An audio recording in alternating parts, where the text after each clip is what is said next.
جناح کی وصیت اور ان کا مائنڈ سیٹ۔ کالم نگار Syed Sardar Ahmad Pirzada, the first blind journalist of Pakistan, APNS best Urdu column award holder, روزنامہ نئی بات، مورخہ 18 ستمبر 2019۔ ہسٹری میں جگہ پانے والی کسی بھی مشہور شخصیت کی وصیت بھی بہت اہمیت رکھتی ہے، کیونکہ اس تحریر سے شخصیت کے مائنڈ سیٹ اور مزاج کا پتہ چلتا ہے۔ قائد اعظم محمد علی جناح بھی ایک ایسی ہی شخصیت تھے جو ہسٹری میں کبھی کبھار پیدا ہوتی ہے، اور ستمبر ان کی وفات کا مہینہ ہے۔ قائد اعظم کی وصیت کو پڑھیں تو ہمیں ان کے ذہنی رجحانات کا بخوبی اندازہ ہوتا ہے۔ آئیے پہلے قائد اعظم محمد علی جناح کی وصیت کے اہم نکات دیکھتے ہیں، پھر ان سے اپنے لیے سبق اخذ کرتے ہیں۔ قائد اعظم کی وصیت انگریزی میں تھی، جس کا ترجمہ پیش ہے۔ Safeguard Jinnah House, Little Gibbs Road, Malabar Hill, Bombay, 30 مئی 1939۔ 1۔ یہ میری آخری وصیت ہے۔ اس سے قبل میری جتنی وصیتیں موجود ہیں انہیں منسوخ تصور کیا جائے۔ 2۔ میں اپنی بہن فاطمہ جناح، بمبئی کے وکیل محمد علی چیولہ اور دہلی کے نوابزادہ لیاقت علی خان کو اپنی وصیت پر عمل درآمد کروانے کا ذمہ دار مقرر کرتا ہوں، اور یہی میرے ٹرسٹیز بھی ہوں گے۔ 3۔ تمام حصص، اسٹاکس اور سیکیورٹیز اور کرنٹ اکاؤنٹس جو کہ اس وقت میری بہن فاطمہ جناح کے نام ہیں، مکمل طور پر انہی کی ملکیت رہیں گے۔ میں نے یہ سب کچھ اپنی زندگی میں انہیں، اپنی بہن فاطمہ جناح کو تحفے میں دے دیا ہے، اور میں پھر اسی کی تصدیق کرتا ہوں، اور وہ میری بہن فاطمہ جناح اسے اپنی خوشی سے ویسے ہی کسی بھی طریقے سے استعمال کر سکتی ہیں جیسے یہ مکمل طور پر ان کی اپنی ہی جائیداد ہو۔ 4۔ میں Mount pleasant road, Malabar Hill, Bombay پر واقع اپنا گھر، وہ تمام جگہ جو اس کے ساتھ ملحق ہے، گھر کے ساتھ بنے ہوئے باہر کے کمرے، تمام فرنیچر، چاندی کے برتن اور وہاں کھڑی موٹر کاریں، اب انہیں میری بہن فاطمہ جناح کو مکمل طور پر دیتا ہوں، اور وہ میری بہن فاطمہ جناح اسے اپنی خوشی سے جیسے چاہیں اپنی وصیت میں، کسی معاہدے میں یا کسی اور طرح سے مکمل طور پر استعمال کر سکتی ہیں۔ 5۔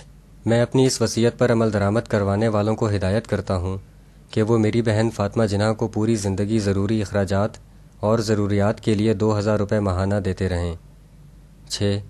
میں اپنی اس وصیت پر عمل درآمد کروانے والوں کو ہدایت کرتا ہوں کہ وہ میری بہن رحمت قاسم بھوئی جمال کو پوری زندگی 100 روپے ماہانہ دیتے رہیں۔ 7۔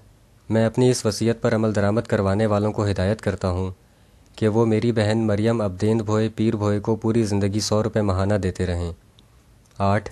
میں اپنی اس وصیت پر عمل درآمد کروانے والوں کو ہدایت کرتا ہوں کہ وہ میری بہن شیریں کو پوری زندگی 100 روپے ماہانہ دیتے رہیں۔ 9۔ میں اپنی اس وصیت پر عمل درآمد کروانے والوں کو ہدایت کرتا ہوں کہ وہ میرے بھائی احمد کو پوری زندگی 100 روپے ماہانہ دیتے رہیں۔ 10۔ میں اپنی اس وصیت پر عمل درآمد کروانے والوں کو ہدایت کرتا ہوں کہ وہ 2 لاکھ روپے کو الگ کر لیں جو 6% آمدنی کا باعث ہوگا، اس میں سے ہر ماہ 1000 روپے میری بیٹی کو پوری زندگی دیتے رہیں، اور اس کی موت کے بعد 2 لاکھ روپے اور باقی اضافی رقم جو بچ جائے وہ سب اس کی اولاد لڑکوں اور لڑکیوں میں برابر تقسیم کر دی جائے۔ 11۔ میں اپنی اس وصیت پر عمل درآمد کروانے والوں کو ہدایت کرتا ہوں کہ وہ درج ذیل اداروں کو مختص کردہ رقم تحفے کے طور پر دے دیں۔ میں 25,000 روپے انجمن اسلام اسکول بمبئی کو دیتا ہوں، جو ہارن بے روڈ، بالمقابل بوری بندر اسٹیشن اور ٹائمز آف انڈیا کی بلڈنگ سے آگے واقع ہے۔ میں بمبئی یونیورسٹی کو 50,000 روپے دیتا ہوں۔ میں دہلی کے عربی کالج کو 25,000 روپے دیتا ہوں۔ 12۔ جو کچھ اوپر بتایا گیا اس کے بعد میری بقیہ تمام جائیداد اور رقوم جو کہ مالی ذمہ داریاں ادا کرنے کے بعد بچ جائے کو 3 حصوں میں برابر تقسیم کر دیا جائے۔ اس کا ایک حصہ علی گڑھ یونیورسٹی، ایک حصہ اسلامیہ کالج پشاور اور ایک حصہ کراچی کے سندھ مدرسے کو دیتا ہوں۔ دستخط ایم اے جناح، دستخط تصدیق کنندگان۔ قائد اعظم محمد علی جناح نے اپنی جو وصیت لکھی اس کے 2 نمایاں رجحانات تھے۔ قائد اعظم نے اپنی جائیداد تقسیم کرتے ہوئے بھائی اور بہن کی وراثت میں فرق نہیں رکھا، یعنی انہوں نے مرد اور عورت کو اپنی جائیداد کے حصوں کا یکساں حقدار سمجھا۔ بے شک انہوں نے اپنی ایک بہن فاطمہ جناح کو دوسرے بہن بھائیوں کی نسبت اپنی جائیداد سے کچھ زیادہ حصہ دیا، لیکن دوسرے بہن بھائیوں سے یہ حصہ زیادہ ہونے کی وجہ مرد یا عورت کی تفریق نہیں بلکہ دوسری وجوہات تھیں۔ لہٰذا باقی 3 بہنوں اور ایک بھائی کو ایک جیسی رقم دینے سے پورا پتہ چل جاتا ہے کہ قائد اعظم سوسائٹی میں مرد اور عورت کو وراثت میں برابر کا حصے دار سمجھتے تھے۔ اس کا ایک اور ثبوت قائد اعظم نے اپنی بیٹی کی اولاد میں اپنی جائیداد تقسیم کرنے کا فارمولہ بتاتے ہوئے بھی دیا ہے، جس کی تفصیل اوپر بیان کی گئی ہے، یعنی ان کی بیٹی کی وفات کی صورت میں قائد اعظم کی جائیداد میں ان کی بیٹی کا حصہ بیٹی کے لڑکوں اور لڑکیوں میں برابر تقسیم کر دیا جائے۔ قائد اعظم نے اپنی جائیداد میں سے جس دوسرے گروپ کو حصہ دیا وہ تعلیمی ادارے تھے۔ انہوں نے 6 تعلیمی اداروں کے لیے اپنی جائیداد سے رقم مختص کی، جس میں 5 مسلمانوں کے تعلیمی ادارے تھے جبکہ ایک مشترکہ یونیورسٹی تھی۔ اس وقت ان میں سے 2 ادارے اسلامیہ کالج پشاور اور سندھ مدرسۃ الاسلام کراچی پاکستان کی سرزمین پر واقع ہیں۔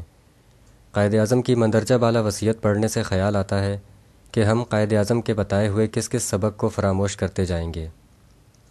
شکریہ، دی اینڈ۔